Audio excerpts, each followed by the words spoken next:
Assalamualaikum warahmatullahi wabarakatuh. Perkenalkan, nama saya Winda Pujianti, NIM 202180086, kelas PGSD 2C. Di sini saya akan menjelaskan artikel tentang faktor-faktor yang mempengaruhi rendahnya kualitas pendidikan di Indonesia.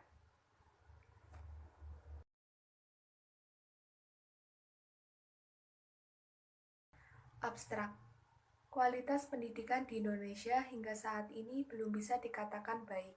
Bank Dunia atau World Bank menyebut bahwa kualitas pendidikan di Indonesia masih rendah, meski perluasan akses pendidikan untuk masyarakat dianggap sudah meningkat cukup signifikan.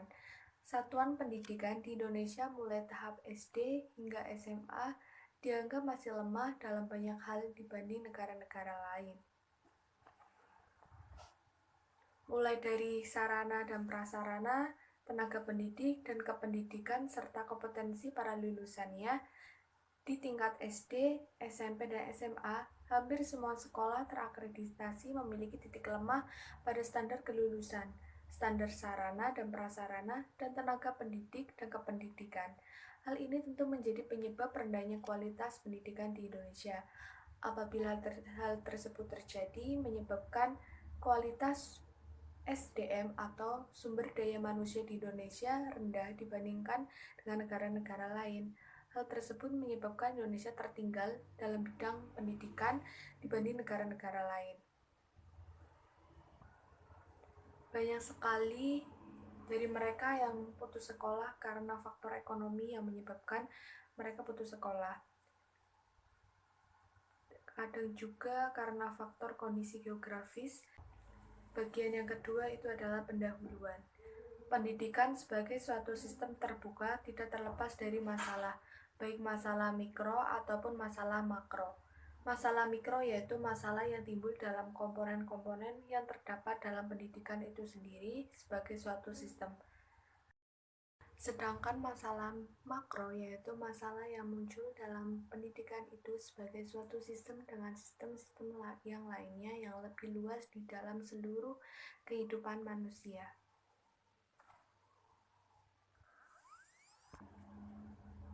Rendahnya kualitas pendidikan merupakan permasalahan yang sampai sekarang masih dihadapi oleh bangsa Indonesia.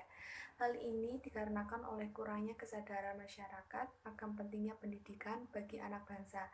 Terlebih lagi kurangnya peran serta pemerintah dalam peningkatan mutu pendidikan menjadi penghambat kualitas pendidikan di Indonesia. Rumusan masalah. Apa saja penyebab yang menyebabkan rendahnya kualitas pendidikan di Indonesia? Bagaimana cara mengatasi permasalahan-permasalahan pendidikan di Indonesia tersebut? Tujuan untuk mengetahui penyebab yang menyebabkan rendahnya pendidikan di Indonesia. Yang kedua, untuk mendeskripsikan solusi yang dapat diberikan pada permasalahan-permasalahan pendidikan di Indonesia. Pembahasan dari masalah-masalah rendahnya pendidikan di Indonesia itu yang pertama, rendahnya sarana dan prasarana.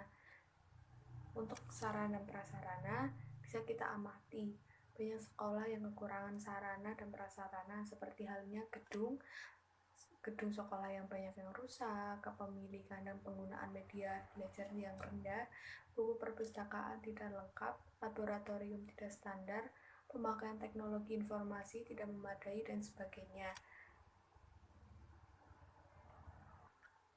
Rendahnya kualitas guru dan prestasi mahasiswa. Keadaan guru di Indonesia bisa dikatakan amat memprihatinkan.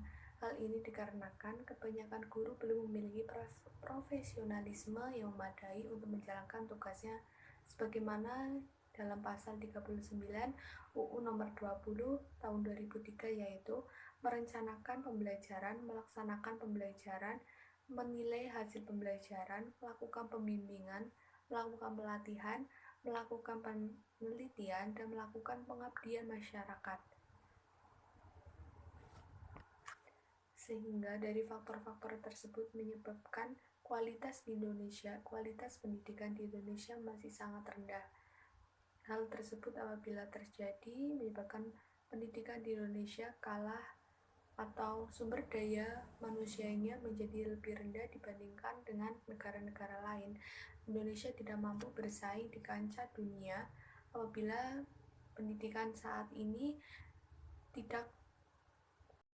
Setelah kita amati, nampak jelas bahwa masalah yang serius dalam peningkatan mutu pendidikan di Indonesia adalah rendahnya mutu pendidikan di berbagai jenjang pendidikan, baik pendidikan formal maupun informal. Dan hal itu yang menyebabkan rendahnya mutu pendidikan yang menghambat penyediaan sumber daya manusia yang punya keahlian dan keterampilan untuk memenuhi pembangunan bangsa di berbagai bidang. Dengan adanya pendidikan yang cukup, nilai budaya dan pengetahuan akan menambah wawasan berpikir yang diberikan melalui formal di sekolah. Sekolah adalah salah satu instansi yang memiliki tugas dan kewajiban sebagai fasilitator proses belajar agar dapat mencapai keberhasilan potensi pendidikan. Hal tersebut tentu sangat akan mempengaruhi secara langsung kualitas pendidikan. Maka dari itu, sangat penting bagi kita untuk meningkatkan sarana dan prasarana agar pembelajaran bisa berjalan dengan baik sehingga meningkatnya kualitas pendidikan kita. Masih banyak sekali guru-guru di Indonesia yang seenaknya dalam menjalankan tugas.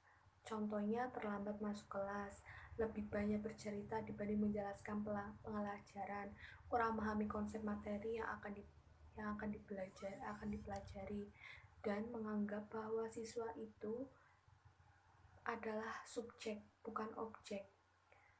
Mereka itu tidak mengembangkan kreativitas,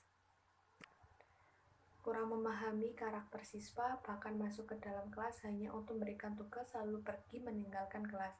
Walaupun guru dan pengajar bukan satu-satunya faktor penentu keberhasilan pendidikan, tapi pengajaran merupakan titik setara pendidikan dan kualifikasi sebagai cermin kualitas.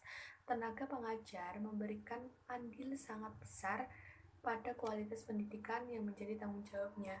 Kualitas guru dan pengajar yang rendah juga dipengaruhi oleh memiliki rendahnya tingkat kesejahteraan guru.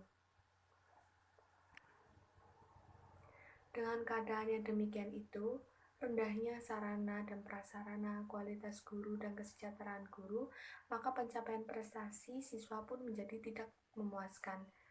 Gambaran prestasi belajar siswa sebagaimana hasil penilaian yang dilakukan oleh International Association for the Evaluation of Education Achievement Study Center Boston College tersebut diikuti oleh 500.000 siswa dari 63 negara. Terdapat Trends in Mathematics and Science Study atau TMSS.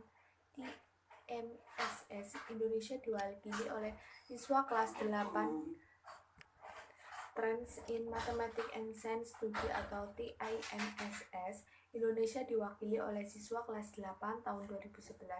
Hasil penelitian tersebut mengungkapkan bahwa Indonesia dalam bidang matematika berada di urutan ke-38 dari 42 negara yang siswanya dites, atau skor Indonesia turun 11 angka dari penilaian tahun 2007. Peningkatan pertama diraih oleh siswa Korea yang memiliki skor 613. Selanjutnya diikuti Singapura yang memiliki skor 500. Bidang sains, Indonesia berada di urutan ke-40 dengan skor 406 dari 42 negara. Skor Indonesia turun 21 angka dari penilaian tahun 2007. Solusi pendidikan di Indonesia. Untuk mengatasi permasalahan yang telah saya paparkan tentang rendahnya pendidikan di Indonesia, untuk itu ada solusi yang tepat untuk mengatasinya. Yang pertama, solusi sistemik, yakni solusi dengan mengubah sistem-sistem sosial yang berkaitan dengan sistem pendidikan. Seperti diketahui, sistem pendidikan sangat berkaitan dengan sistem ekonomi yang diterapkan. Sistem pendidikan di Indonesia sekarang ini diterapkan dalam konteks sistem ekonomi kapitalisme atau mazhab neoliberalisme yang berprinsip antara lain meminimalkan peran dan tanggung jawab negara dalam urusan publik termasuk pendanaan pendidikan, Yang kedua, solusi teknis. Yakini solusi yang menyangkut hal-hal teknis yang berkait langsung dengan pendidikan. Solusi ini misalnya untuk menyelesaikan masalah kualitas guru dan prestasi siswa, solusi untuk masalah-masalah teknis dikembalikan kepada upaya-upaya praktis untuk meningkatkan kualitas sistem pendidikan. Rendahnya kualitas guru misalnya di samping diberi solusi peningkatan kesejahteraan, juga diberi solusi dengan membiayai guru, melanjutkan ke jenjang pendidikan yang lebih tinggi, dan memberikan berbagai pelatihan untuk meningkatkan kualitas guru. Rendahnya prestasi siswa, misalnya diberi solusi dalam meningkatkan kualitas dan kuantitas materi pelajaran, meningkatkan alat-alat penjaga dan sarana pendidikan, dan mengembangkan potensi yang ada pada diri peserta didik, dan meningkatkan kreativitas dan keaktifan dari peserta didik. Maka, dengan adanya solusi-solusi tersebut, diharapkan pendidikan di Indonesia dapat bangkit dari keterpurukannya, sehingga dapat menciptakan generasi-generasi baru yang ber-SDM tinggi, berkepribadian Pancasila, dan bermartabat, sehingga pendidikan di Indonesia tidak kalah atau tidak tertinggal dari negara-negara yang maju. Indonesia dapat bersaing. Bagian terakhir itu adalah penutup. Yang pertama itu kesimpulan. Kualitas pendidikan di Indonesia memang sangat rendah bila dibandingkan dengan kualitas pendidikan di negara lain. Hal yang menjadi penyebab utama itu rendahnya kualitas guru dan prestasi serta sarana prasarana yang kurang memadai. Maka solusi untuk masalah-masalah teknis dikembalikan kepada upaya-upaya praktis untuk meningkatkan kualitas sistem pendidikan. Solusi ini misalnya untuk menyelesaikan masalah kualitas guru dan prestasi siswa, serta solusi untuk masalah-masalah sistemik, yaitu solusi dalam mengubah sistem sosial yang berkaitan dengan sistem pendidikan. Saran, perkembangan dunia di era globalisasi ini banyak menuntut perubahan sistem pendidikan nasional yang lebih baik, serta mampu bersaing secara sehat dalam segala bidang. Salah satu cara yang harus dilakukan bangsa Indonesia agar tidak semakin ketinggalan yaitu dengan meningkatkan kualitas pendidikannya terlebih dahulu. Dengan meningkatnya kualitas pendidikan, berarti sumber daya yang terlahir akan semakin baik dan mutunya akan tentu mampu membawa bangsa ini bersaing secara sehat dalam segala bidang dengan negara-negara lain.